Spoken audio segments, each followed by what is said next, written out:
Ready to open the hood? UseTool for the tutorials. And for car parts, the right idea is the Mr. Auto app. Easy, fast, and with better prices than on the website.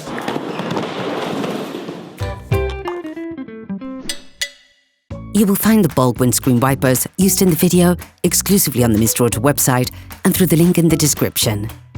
Turn your engine off and pull up the handbrake. Lift the wiper blade arm up. To remove the blade, put pressure on the stud and simultaneously slide the wiper to the outside. Place a cloth or folded paper towels onto the windscreen to protect the glass as you place the arm down. Take the new blade and install the adapter which corresponds to your model. To put the new one in place, follow the same process that you used to take it off, but in reverse. You will hear a click when the stud slots into place. Place the arm gently back onto the windscreen. Lift the windscreen wiper to turn the blade 45 degrees.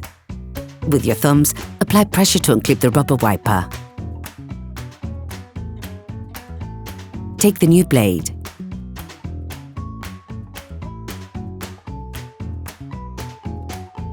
To put the new ones in place, clip them into the housing. You will hear a click when the stud slots into place. Place the arm gently back onto the windscreen. Operation completed. Hello, if this video helped you, like and subscribe.